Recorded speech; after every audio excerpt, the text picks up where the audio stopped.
Sa Senado ngayon, dalawa lang yung miyembro ng minority. No, si Coco Pimentel at si Risa Ontiveros. Itong dalawa na to na miyembro ng minority, hindi naman sila masyadong palaway, no, critical sa gobyerno, sa administrasyon ni PBBM. Unlike before, no, na very vocal sila.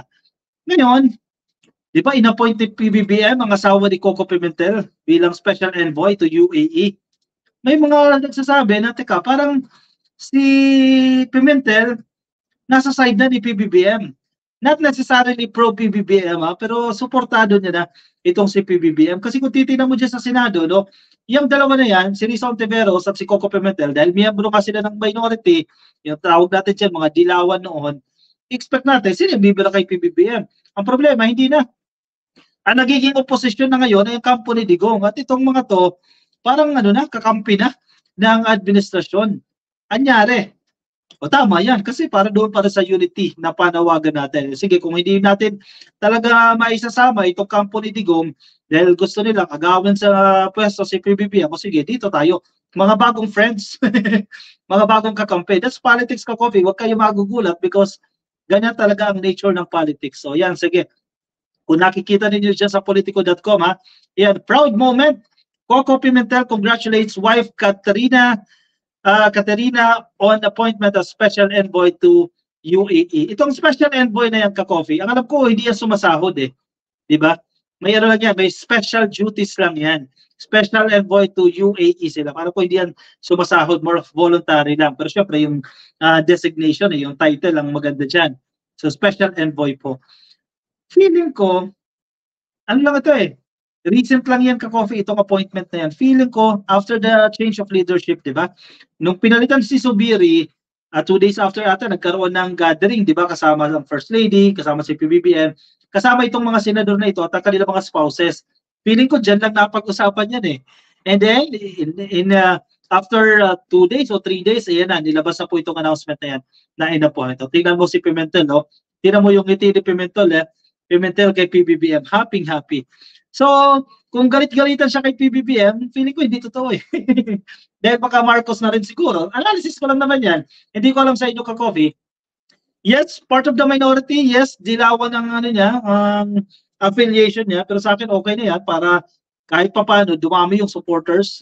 Higit na dumami ang supporters ng administrasyon na ito. Pangat kasi yung kalat-kalat eh, di ba? Yun nga, yung unity, di ba? Sayang naman talaga yung unity na yan eh. May mga sakim kasi sa kapangyarihan na gustong agawin kay PBBM eh.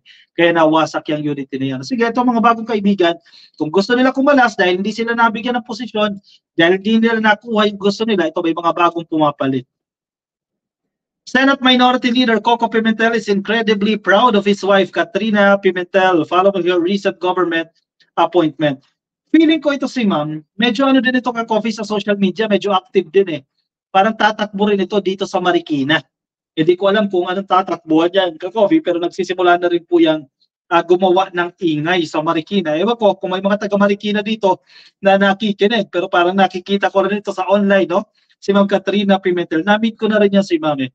Mabait naman si Ma'am. Alta rin, no? Caterina has been appointed as President Ferdinand Marcos Jr. Special Envoy to the United Arab Emirates for Trade and Investments. She took her oath before the President in Malacanang nitong Wednesday lang po. The senator attended his wife's oath-taking ceremony. In a Facebook post, Pimentel extended his congratulations to his wife and vowed to support her all the way. Congratulations to my wife, Caterina U. Pimentel, for being appointed as PBBM Special Envoy to the United Arab Emirates for Trade and Investments, sabi ni Pimentel. We are incredibly proud of you for this momentous achievement and we are all excited to support you every step of the way, sabi po ni Coco Pimentel. So kung tatakbo nga ito, si Caterina, feel ko sa Congress tatakbo, yung pakiramdam ko lang naman, Ka-Coffee, kahit pa paano, makadagdag ito sa kanyang feather, makadagdag ito sa kanyang credentials na tinalaga siya bilang special envoy. Alam ko, voluntary ito, hindi voluntary, libre, kumbaga pro bono, Ka-Coffee, itong serbisyo na yan bilang special envoy. Wala pong sahod na natatanggap yan kung sino ang itinatalaga sa posisyon na yan. So, feeling ko rin naman, and obviously naman, hindi naman talaga iatatalaga yan kung hindi siya pinagkakatiwalaan ng presidente. So pinagkakatiwalaan yan. Siyempre, kung ikaw naman indecente, Nagja-judge yung asawa mo sa administrasyon, hindi ka naman bibira ng bibira sa presidente. So yan ang expectations natin dito kay Coco Pimentel. Hindi naman yan kwento ni Harry Roque at ng asawa niya, si Ma'am Myla. Si Ma'am Myla, nasa pag-ibig, no? Bago natanggal, nasa pag-ibig. Pero yung asawa niya na si Harry Roque, bira ng bira. Banat ng banat kay PBBM. Hindi niya naiisip na yung asawa niya, parte ng gobyerno ni PBBM. Diba? Common sense naman yan eh. Yung best friend mo na si Sara Duterte, parte ng gobyerno, yet bira kayo ng bira sa gobyerno. Ano ba talaga gusto nyo mangyari, no? I don't think ganyan yung mangyayari dito sa case ni Pimentel, and I think that's a positive outcome itong pagkakatalaga kay Katrina U. Pimentel bilang special envoy. So dumadami na, dadagdagan na ka-coffee itong mga kaalyado ng administrasyon. May mga umaalis na hindi nakuha ang gusto, may mga pumapalit din naman. Pero siyempre, si PBBM, may ingat pa rin yan. Sobrang ingat na yan ka-coffee dahil sa nangyari noong 2016 vice presidential race na niloko siya. Kaya mas maingat na ngayon yan. Ma'am Evangeline Herman, good evening ka-coffee. Nakikinig po sa atin kay Ma'am Minerva Stork. Lalong nawawala ang mga sumusuporta sa mga DDS, SHI at TS. So yan. Kasi kayo ang gumagawa ng kasalanan nyo. Tingnan nyo. Yung legacy sana na iiwanan ni Digong, wala na. Naglalaho itong legacy na sana iniwan niya dahil din sa inyo. Yung kakamaisog rally ninyo dyan, yan, naglalabasan tuloy yung mga baho na ginawa ninyo. Diba? Kayo din nagsasuffer niyan. Kasalanan nyo rin yan. Ma'am Lori Mamawag, kahit ano kulay at sino na manalo, respeto natin, dapat sila ang suportahan. Exactly. Diba? Kasi hinalal, si Presidente hinalal yan ng 31 million Filipinos. You have to respect. Hindi nanalo yung pambato nyo, kailangan nyo irespeto. Kaya ka tayo nasa demokrasya eh. Irespeto nyo yung ibinoto ng majority. Diba, hindi naman si PBBM nag-insist siya sa sarili niya dyan eh. O ako magiging presidente, igalang nyo ako. Hindi ganyan eh. Binoto siya ng majority. Yes, hindi mo siya gusto. Let's accept the fact na hindi mo siya gusto. Pero gusto siya ng nakakarami. Yun eh. Yung keyword yan, nakakarami. Diba? Hindi pwedeng kayo, yung gusto nyo masusunod. Hindi kayo yung majority eh. O maghintay kayo yung panahon na kayo yung majority. Ganun lang yun.